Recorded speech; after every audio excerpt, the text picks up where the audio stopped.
Bonsoir à toutes et tous, c'est une décision que l'on attendait depuis pas mal de semaines. Le 16 mars dernier, la rencontre entre Montpellier et l'AS Saint-Étienne a été interrompue peu avant l'heure de jeu.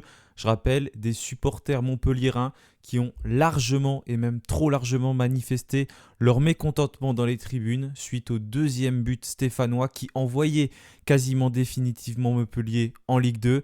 Le match a été ensuite arrêté. La commission de discipline s'est réunie le mercredi suivant, donc le 19 mars.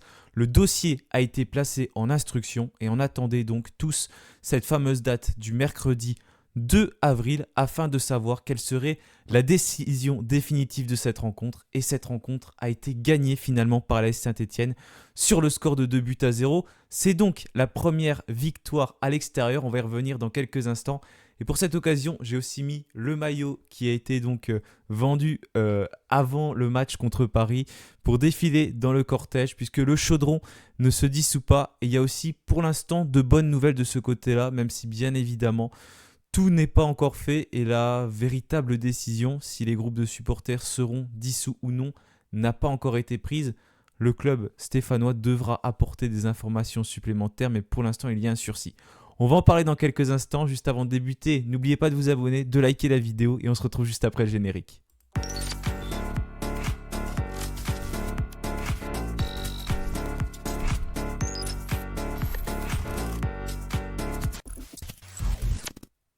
On va la fêter un peu tard, mais c'est quand même la première victoire de la saison, à l'extérieur en tout cas, de Saint-Étienne. On n'avait pas gagné depuis le début des journées de Ligue 1. Il aura fallu attendre, je crois, la 26e journée, ce match contre Montpellier qui n'a donc pas pu aller à son terme.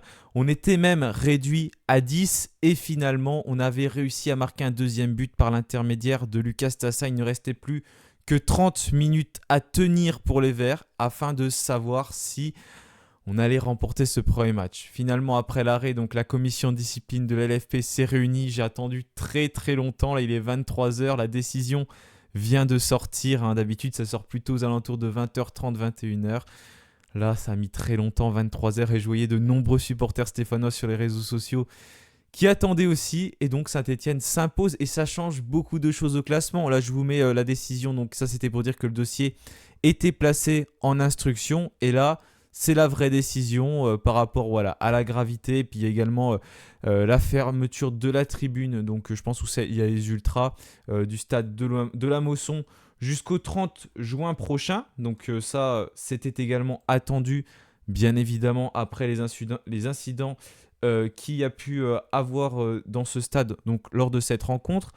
Voilà en tout cas pour cette décision. Je vous affiche le classement parce que ça, c'est aussi un point très important, donc on compte 23 points désormais, on est 17e de Ligue 1, Montpellier est 18e avec 15 points, donc ils sont quasiment en Ligue 2, en tout cas de leur côté, puisqu'ils ont 9 points de retard sur la première équipe barragiste qui est donc Le Havre.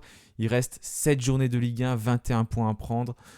On voit mal Montpellier donc revenir à hauteur du Havre, mais pour nous ça resserre tout, puisque bon, on n'est plus qu'à 1 point de Savré, à 2 points de Reims qui est un concurrent direct que l'on va affronter durant les prochaines semaines. Donc bien évidemment, là ce sera un match très important. C'est pour ça surtout qu'on attendait cette décision. On aurait été dans le ventre mou de la Ligue 1, ça n'aurait pas forcément changé grand-chose. Mais là, on sait tous que de toute façon, avoir 23, 24, 22, 21 ou 20 points, c'est clairement pas la même chose. Et un point de plus, c'est toujours ça de prix. Surtout quand on regarde notre différence de but. On est beaucoup trop loin. D'ailleurs, Gauthier Larsonneur en a parlé après le match contre Paris. C'est plus ça qu'il faut véritablement regarder aujourd'hui. Voilà, on a moins 23 de différence de but avec Reims. Donc, on ne les dépassera sans doute pas. Voilà, il y a très peu de chances que ce soit quelque chose qui arrive. Il faudra regarder les points et battre ses concurrents directs. Un match qui arrive donc contre Lens qui sera très important ce dimanche, comme tous les matchs qui arrivent d'ailleurs. Le parkage stéphanois sera en plus complet. On aurait pu remplir plus de 2 fois le parkage apparemment selon les informations d'Évêque. 1000 places ont été vendues. Je ne sais pas si c'est la totalité du parkage parce que souvent tout n'est pas vendu. Ils vendent qu'une partie. Donc en tout cas il y a 1000 supporters. Et c'est une transition parfaite justement pour parler des supporters stéphanois puisque voilà, il y a eu un communiqué de presse de la part du ministère de l'Intérieur. Donc les ultras stéphanois étaient montés ce mardi donc, à Paris le 1er avril. Ce n'était pas une blague. Pour se défendre en tout cas devant donc, la Commission nationale consultative de prévention des violences. Voilà, il y a le club également qui s'est défendu et il y a eu des décisions de prise, notamment avec un groupe du Paris FC. Il n'y a pas beaucoup de membres, il y en a une dizaine apparemment dans ce groupe qui ne sont même pas vraiment identifiés d'après ce que j'ai pu écouter dans l'afterfoot sur RMC.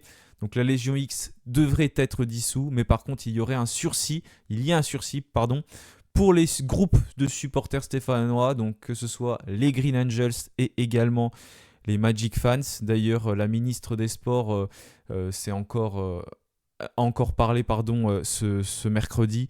Elle a été interrogée par par le député de la Loire, je vais y arriver, par rapport à ces sanctions qui pourraient être prises. Et elle a dit que leur priorité, c'était les sanctions individuelles, mais que des sanctions collectives pourraient arriver. Donc on semble un petit peu faire machine arrière, ce qui est quand même plutôt une bonne nouvelle pour nous. Le club défend véritablement ses supporters, ses ultras, il y a une bonne communication. Et je pense que vraiment, la nouvelle direction, pour le coup, y est pour quelque chose, semble peser, semble avoir les arguments nécessaires pour aider les supporters. Je pense que la manifestation également qui a eu lieu ce samedi avant le match a aussi montré que le peuple vert, Saint-Étienne, toute la ville et puis beaucoup de groupes ultras étaient mobilisés. Il y a eu un communiqué qui a été signé par un peu plus de 160 groupes de supporters, ultras ou non, ce qui est quand même assez conséquent. Et les groupes ultras de Saint-Étienne ont une importance, on le sait tous, dans la ville également. Auprès des associations, et ça c'est des choses bien sûr qui ont pu être évoquées, mais le club va devoir montrer aussi qu'ils luttent contre la violence, ce qu'ils disent toujours et ce qu'ils ont d'ailleurs annoncé dans un communiqué qui est sorti juste après cette décision qui a été prise. Je vous le lis.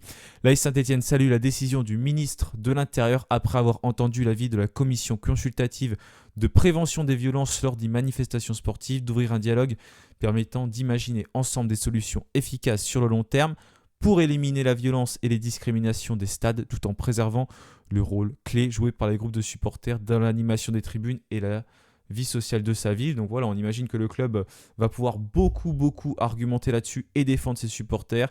Comme ses dirigeants l'affirment depuis l'ouverture de cette procédure, seul un travail de fond impliquant toutes les parties prenantes peut permettre d'obtenir des résultats tangibles. Et sur le long terme, le club réaffirme son engagement total pour lutter contre toute forme de violence et de discrimination, ainsi que sa volonté de jouer pleinement son rôle dans ce travail qui s'ouvre aujourd'hui. Ses dirigeants se réjouissent de rencontrer prochainement les ministres de l'Intérieur et des Sports, de la Jeunesse et de la vie associative et de travailler ensemble avec cette ambition partagée. Ça aurait pu être une semaine très compliquée pour Saint-Étienne, que ce soit avec cette décision du match contre Montpellier. Dans le pire des cas, il aurait été certainement à reprendre aux alentours de l'heure de jeu, mais ça aurait vraiment été une décision qui n'aurait pas été juste, en tout cas je trouve, pour Saint-Étienne, parce que déjà ça nous aurait fait se redéplacer en semaine, ça aurait fait reprendre un match que l'on menait, on était bien même à 10 contre 11, et là ça aurait totalement changé la donne, parce que tout le monde serait arrivé frais, Montpellier serait peut-être arrivé dans un autre état d'esprit, ça n'aurait pas du tout été normal. Donc là, la bonne décision a été prise, et pour les groupes de supporters, il y a également un sursis. Donc c'est pas mal, mais bien évidemment, il va falloir se concentrer sur cette fin de saison, s'activer, prendre des points. Il reste 7 matchs, ça commence dès ce week-end contre Lens. Il va pas falloir se rater, il va falloir se relever, marquer des buts, en encaisser beaucoup moins et surtout prendre des points pour remonter donc au classement et déjà dans un premier temps reprendre cette place de barragiste et je l'espère ensuite passer au-delà et ne plus être barragiste, mais déjà on va prendre malheureusement match après match et trembler jusqu'à la fin de la saison. Nous on se retrouvera donc ce vendredi pour l'avant-match de Lens Saint-Étienne et puis dimanche pour le débrief de la rencontre. En attendant, je vous souhaite une bonne fin de semaine et puis bien sûr, allez les Verts, salut à tous.